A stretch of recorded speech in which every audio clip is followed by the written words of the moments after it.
Coucou les Gémeaux, je vous retrouve pour votre tirage sentimental du mois de juillet.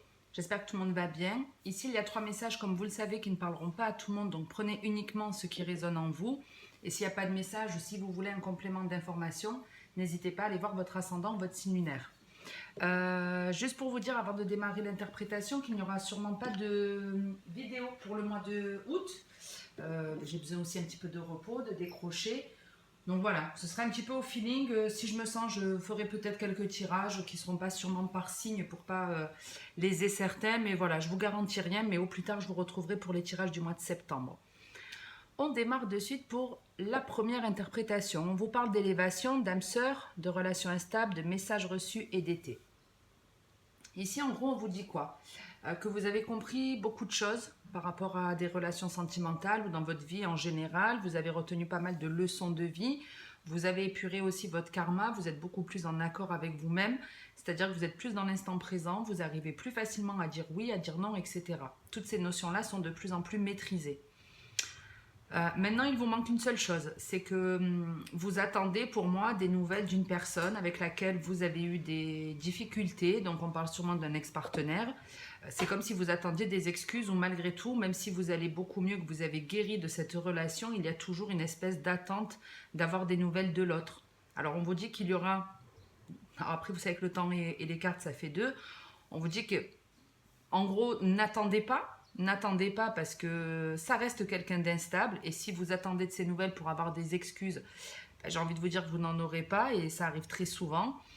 Et on vous dit potentiellement qu'il y aura des nouvelles d'ici cet été. Maintenant, moi je ne le vois pas comme le temps, je le vois surtout comme une fois que vous aurez totalement guéri votre âme, que cette personne, vous ne l'attendrez plus. À ce moment-là, vous aurez des nouvelles, mais de bonnes nouvelles. Tant que ce n'est pas le cas, tant que votre guérison n'est pas totale, les nouvelles de cette personne ne vous conviendront pas. Clairement, vous êtes un second choix. Alors quand je dis un second choix, ça ne veut pas dire qu'il y a quelqu'un de mieux qui l'accompagne. Hein, je vais me mettre en position de femme et je vais dire que vous attendez des nouvelles d'un homme. Maintenant, messieurs, adaptez à votre vie. Hein, si ça peut être une femme en face de vous. Donc en gros, vous avez été dans une relation avec un homme qui a été très compliqué, mais grâce à ça, vous en avez tiré des leçons, vous vous êtes rééquilibré, vous vous aimez beaucoup plus, il y a beaucoup de leçons de vie qui ont été maîtrisées. Parfait. Par contre, je vous disais qu'il y a une forme d'attente, quelque chose que vous vous empêchez de faire ou que vous ne faites pas. Alors ça peut être un lâcher-prise tout simplement. Vous n'arrivez malgré tout pas à lâcher prise, vous n'arrivez pas à passer outre le fait d'avoir de ces nouvelles. Et en gros, on vous dit... arrêtez d'attendre de ces nouvelles parce qu'au plus vous attendrez, au moins vous les aurez. Et quand bien même on vous enverrait, enfin même cet homme vous enverrait des nouvelles, tant que vous êtes dans cette attente, le lien énergétique est toujours là. C'est comme si vous lui donniez toujours du plus. Donc les nouvelles qu'il vous enverrait seraient toujours négatives. C'est-à-dire elles ne répondraient pas à vos attentes. Si c'est des excuses ou qu'ils vous disent vous êtes la femme ou l'homme de votre vie, c'est pas ce qui se passera. C'est en ça que vous êtes en fait un second choix, c'est qu'il choisira toujours autre chose ou quelqu'un d'autre plutôt que vous. Il ne vous fera pas passer en priorité. Parce que vous avez besoin de guérir totalement votre âme et c'est pour ça quelque part qu'il y a peut-être l'univers qui vous protège et qui fait en sorte que cette personne ne vous recontacte pas. Hein, je parle d'un point de vue énergétique. Mais en gros, voilà, c'est n'attendez pas de ces nouvelles, continuez à vous élever spirituellement, à guérir, continuez à vous faire confiance. Et en gros, la fin du message, c'est une fois que vous serez passé au-delà, vous aurez des nouvelles, mais vous n'en aurez plus besoin. Donc en gros, c'est apprenez à pardonner sans avoir aucune excuse ou autre, sans avoir aucune attente. C'est le plus grand des pardons, c'est celui que l'on a sans forcément avoir l'autre qui est honnête sur ses torts. C'est voilà, pardonner sans avoir aucune excuse, sans que l'autre ne change, juste en prenant en compte, il a ses défauts, il a ses façons de fonctionner, parce qu'il a des blessures d'enfance, comme on peut le voir ici, il y a encore des addictions qui ne sont pas réglées. Et quelque part, pour vous aussi, si vous êtes toujours un peu dans cette attente, c'est qu'il y a encore un petit travail à faire sur vous, mais dans la généralité, le plus gros est fait. Vous avez hyper bien bossé, donc bravo à vous.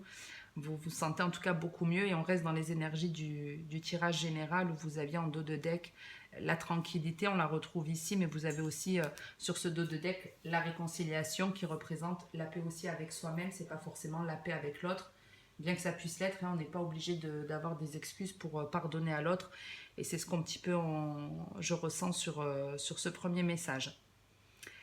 Pour le deuxième, on a le karma, l'union, l'addiction, la lune et l'hiver.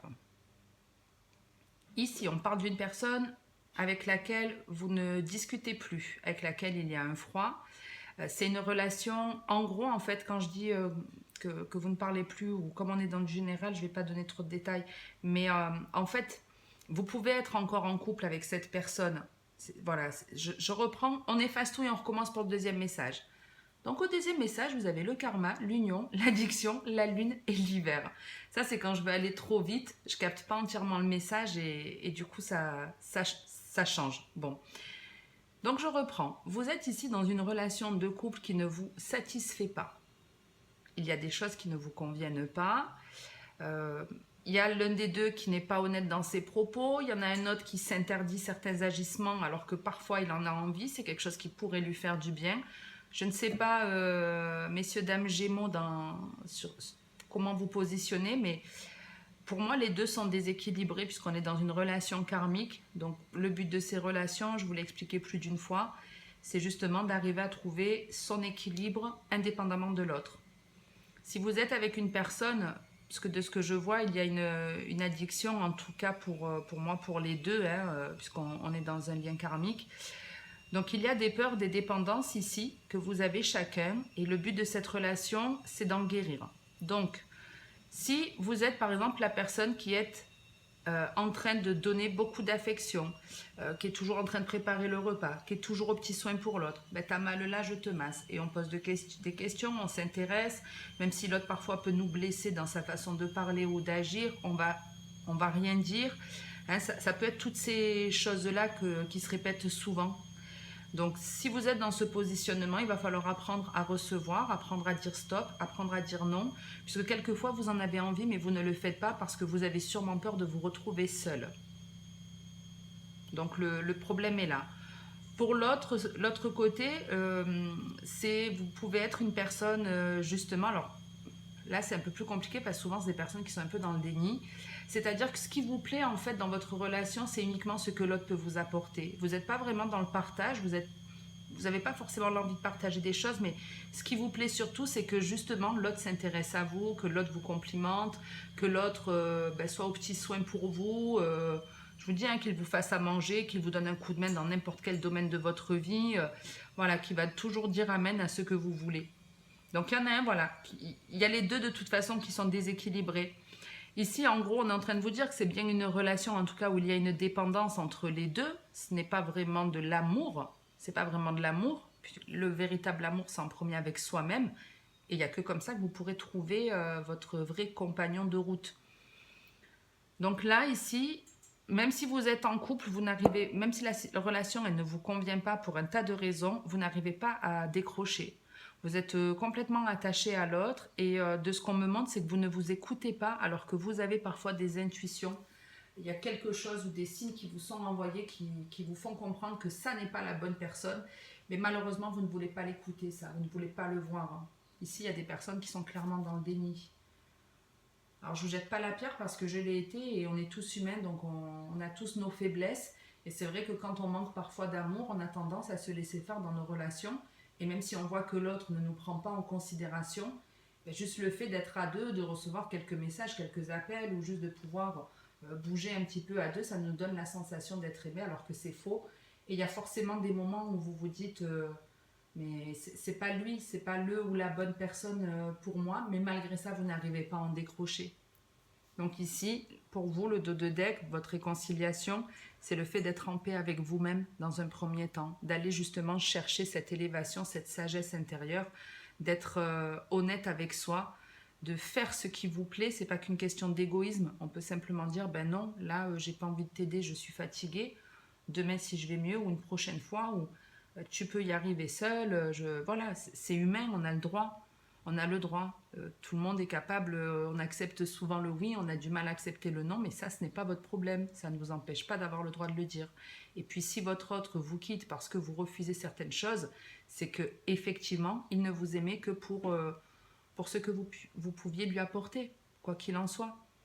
Donc il faut aller au-delà de votre peur. Il faut aller au-delà de ces peurs-là. Faut vraiment vous écouter ici parce que vous ne le faites pas. Alors que pour moi, on vous envoie des signes. Alors, je reviens dans une seconde, vous avez entendu le bip. Après l'interprétation, c'est en étant la machine.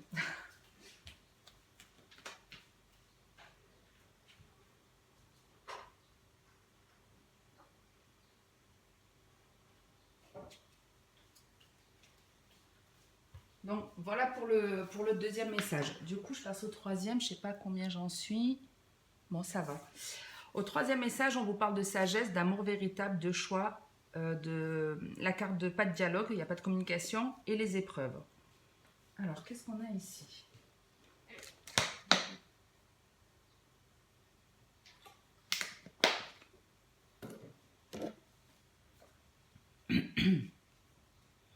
Ici, c'est comme si on était dans une phase de transition, comme si on allait avoir des choix qui allaient venir à nous.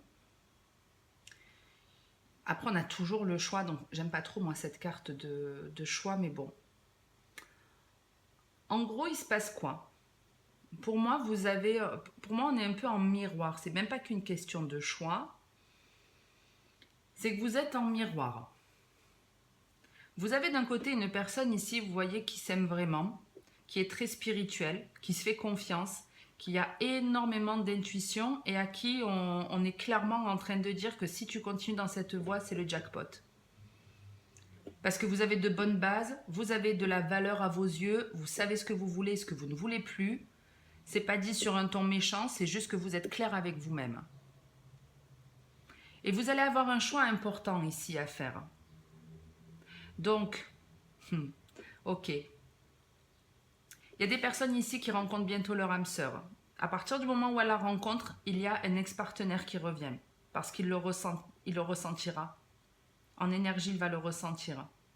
Il va avoir besoin, il ne pourra pas faire autrement que de vous contacter. J'en ai des frissons jusqu'en bas des pieds. C'est incroyable. Et en même temps, c'est magnifique, mais ce sera un choix difficile de ce que je vois. Donc en fait, vous êtes bien avec vous-même, vous vibrez haut, vous vous faites pleinement confiance, vous avez guéri votre âme. Pour certains, vous avez même eu des dons qui se sont développés, votre intuition aussi qui s'est développée.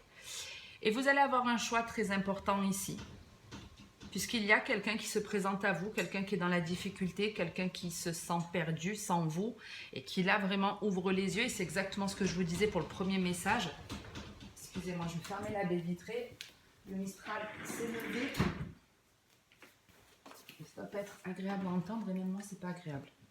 Donc, je vous disais que ça reprend un peu le message du haut, comme je vous le disais. C'est-à-dire que très souvent, quand on est dans des liens karmiques, quand on se rééquilibre, qu'on a notre propre polarité féminine et masculine, notre propre plus, notre propre moins, la personne qui était en face de nous dans notre relation karmique, celle qui nous a en principe le plus fait souffrir, mais qui nous a aussi permis de grandir, de tirer des leçons de vie, cette personne, quand vous êtes parfaitement équilibré, elle ne peut plus piocher dans vos énergies, elle ne peut plus bénéficier de votre plus, de ce que vous lui apportez.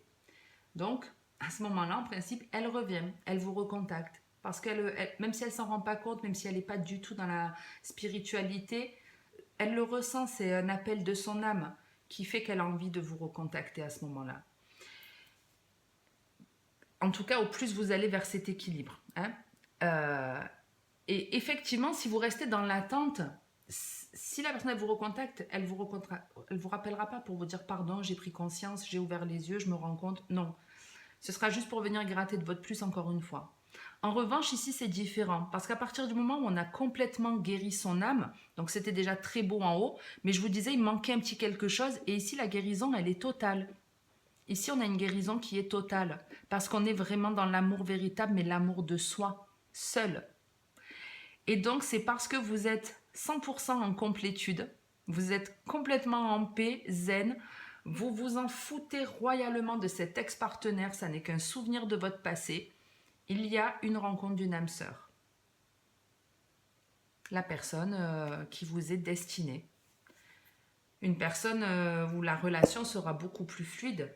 Alors attention, on ne sera pas dans le monde des bisounours, c'est pas On sera pompé l'up tous les jours. En revanche, on va se respecter l'un et l'autre. On va accepter que l'autre nous dise oui ou non quand il en a envie et sera pareil dans l'autre sens.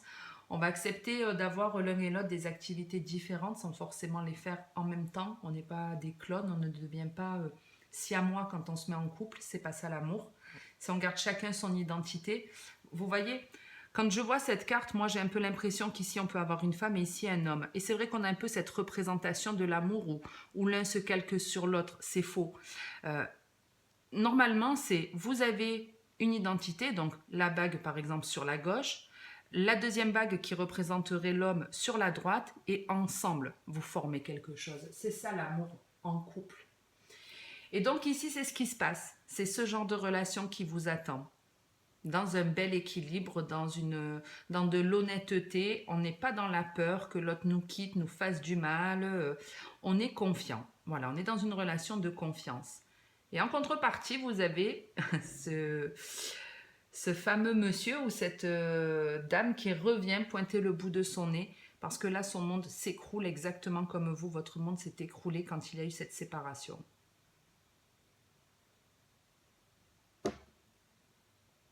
J'ai pas d'autres mots parce que quand je vous dis son monde s'écroule, c'est ça. C'est-à-dire qu'en plus, quand elle va vous recontacter, elle va comprendre que vous êtes heureux, que vous êtes bien et qu'en plus, il y a quelqu'un dans votre vie qui vous satisfait pleinement, que c'est vraiment, voilà, fallait en gros revoir tes choix par le passé. Il y a eu cette attente pendant longtemps, sûrement, je t'ai attendu longtemps, parce que ça restait une obsession, hein, le fait de retrouver l'autre malgré ses souffrances. Mais une fois que la guérison elle est complète et que vous avez quelqu'un d'autre dans votre vie, vous vous en foutez. Vous n'en avez plus besoin de cette personne. Vous êtes avec quelqu'un de formidable et vous n'avez clairement plus besoin de ce partenaire karmique. Et pour lui, ben, son monde va s'écrouler. Ce sera, voilà, en tout cas, il aura le choix, soit de le reconstruire et d'affronter les croyances qu'il a eues depuis enfant, soit il va continuer à partir dans ses travers, mais ça ne vous impactera pas.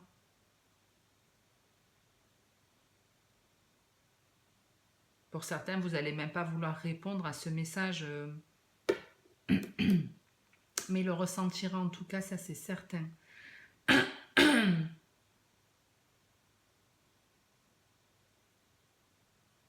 Même si vous ne lui dites pas hein, que vous êtes en couple, à mon avis, ce sera l'une des premières questions qu'il vous posera, alors que ce n'est pas forcément ce qu'il vous demandait quand il vous recontactait. Parce que le lien était toujours présent, il bénéficiait toujours de votre plus. Donc dans sa tête, c'était clair, même si c'est pas forcément conscient. Donc voilà, à mon avis, ce sera sûrement une des premières questions qu'il vous posera. Vous risquez d'être un peu froid, alors après, hein, on peut être froid, mais rester dans la bienveillance aussi de l'autre. Vous avez compris des leçons de vie, vous avez compris beaucoup de choses, c'est pas forcément son cas. Considérez-le un petit peu comme un enfant, ne soyez pas dans la méchanceté. Faut pas oublier qu'on doit rester dans la bienveillance de soi, mais aussi de l'autre. Donc apprendre à lui pardonner, hein, si vous lui avez pardonné, logiquement vous ne devriez pas, mais après vous avez le droit d'être froid. On peut dire, voilà... écoute, c'est gentil, mais aujourd'hui, ben, je ne ressens pas le besoin d'être en contact avec toi. J'en ai plus besoin. Voilà, nos routes se séparent. Et lui, il aura deux choix. Ben, soit ben, il fait un travail sur lui, soit il continue à rester là-dedans. Et quelles que soient les relations qui viendront à lui, ce sera pas terrible, quoi. Ok. En dos de deck, on vous parle de réconciliation, de pause, de coup de foudre, de crise et du compagnon fidèle. Alors, qu'est-ce qu'on a ici ?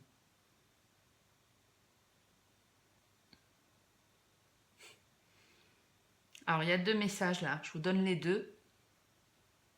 Ici, il y a des personnes, à mon avis, ce sera celle-ci, puisqu'on vous dit qu'il y aura une période d'introspection qui va venir à vous, parce qu'effectivement, vous rencontrez une personne pour laquelle il y a un coup de foudre. C'est quelque chose d'assez foudroyant qui...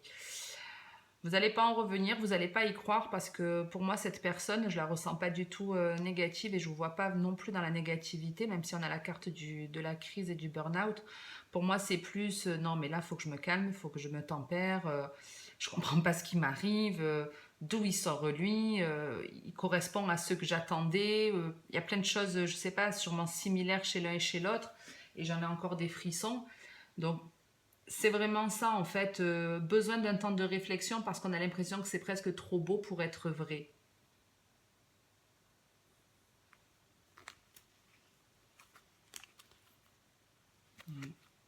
Ouais. Donc, ça, c'est pour le premier message. Après, hein, c'est vous qui ferez votre choix, hein, même si vous stressez, même si vous êtes en panique, à mon avis, vous allez répondre à l'appel de ce coup de foudre. Surtout si c'est quelqu'un qui vous est destiné. Pour l'autre message. Pour l'autre message, on vous demande justement de réfléchir à certaines choses. Vous ne savez pas qui vous êtes réellement. Vous n'êtes pas encore conscient de votre personnalité complète. Vous ne savez pas vraiment ce que vous voulez, ce que vous aimez. Et en gros, on vous dit que si à chaque fois vous vous prenez la foudre, si à chaque fois il vous arrive des pépins, si à chaque fois on vous trompe, on vous ment, ou vous tombez sur des personnes qui sont malhonnêtes, en gros, c'est parce qu'il y a besoin de guérir votre âme. Vous avez besoin de vous soigner. Je ne suis pas en train de dire que vous êtes des tarés, hein. Si vous avez l'habitude de mes guidances, je pense que vous comprenez ce que je veux vous dire, mais en gros, vous avez besoin de découvrir qui vous êtes. Et effectivement, on vous envoie hein, par moment, alors c'est pas forcément que des partenaires, ça peut être tout simplement même des amis. Hein, le compagnon, c'est la personne qui nous entoure, qui est pas loin, ça peut être de la famille. En gros, ouais, il y a une insatisfaction, quelque chose qui vous gonfle au plus haut. Et à force qu'on vous envoie de toute façon ces expériences toxiques, vous allez vriller, vous allez péter un plomb. Ça va vraiment vous gonfler et il va falloir que vous preniez un temps d'introspection. Donc vous allez sûrement vous isoler un petit peu du monde, prendre du recul, essayer de réfléchir à tête reposée pour trouver la meilleure solution. La meilleure solution, hein, c'est de régler tout ce qui vous pèse au plus profond de vous, même si c'est des petites choses. Vous savez, des fois, on va dire par exemple, ouais, elle me gonfle quand je pense à ci, à ça, ça me perturbe. Ou voilà, il y a un petit. C'est des petites choses qu'on enferme dans des petits placards à l'intérieur de nous, mais on sait qu'ils sont toujours là, ces petits problèmes, ces insatisfactions. Bah, tout ça, c'est à régler. Tout ça, c'est à régler. Pareil, si vous rendez compte qu'il y a certains comportements que vous avez pu avoir qui ne sont pas honnêtes, parce que ça nous arrive aussi des fois de jouer un peu de manipulation pour avoir gain de cause, hein, on l'a tous fait. Mais c'est pareil, hein, il faut aussi apprendre à aller s'excuser auprès des personnes concernées si c'est possible. Sinon, après, si c'est pas possible, vous avez toujours la possibilité de faire des courriers. Moi, ça m'a beaucoup aidé de rédiger des lettres, de les lire et relire jusqu'à ce que toutes les émotions négatives sortent et que je puisse voilà, y repenser en étant apaisée, en étant bien, que ce soit plus quelque chose de pesant. Donc, vous pouvez faire quelque chose comme ça. Mais si effectivement, en gros, on vous envoie hein, des leçons, hein, on vous envoie un petit peu on vous envoie des expériences qui sont vraiment pas sympas. Hein, je vous dis, hein, c'est assez foudroyant. C'est assez foudroyant. J'ai même l'impression que certains, vous avez mal à la tête, vous voyez. On a mal à la tête, c'est pesant. On n'est pas bien. Je sais pas ce qui se passe, ce que cet ami ou ce proche vous fait subir, mais à un moment, ouais, c'est comme si vous pétiez un plomb. On pète un plomb et allez, on envoie tout le monde bouler. On s'isole, on y réfléchit. Et puis, bah, ça ira mieux. Parfois, hein, de gueuler, ça permet aussi d'évacuer. Vous n'êtes pas obligé de le faire directement en face de la personne. Parce que comme je vous dis, il faut rester dans la bienveillance. Mais bon, on ne se contrôle pas toujours. Voilà les Gémeaux. Bah, écoutez, j'espère que ça vous aura plu, que ça vous aura parlé. Si c'est le cas, n'hésitez pas à liker, à commenter ou à vous abonner si ce n'est pas fait. Vous êtes tous les jours un peu plus nombreux, donc merci infiniment pour votre confiance. Je vous souhaite de passer un très bel été, d'en profiter au maximum. Et puis je vous dis, soit je vous fais un petit coucou sur le mois d'août en fonction de plein de choses. Sinon, je vous retrouve au plus tard au mois de septembre. Profitez de votre été, passez une bonne journée, une bonne soirée. Et comme d'habitude, le plus important, c'est de prendre soin de vous. Alors faites-le.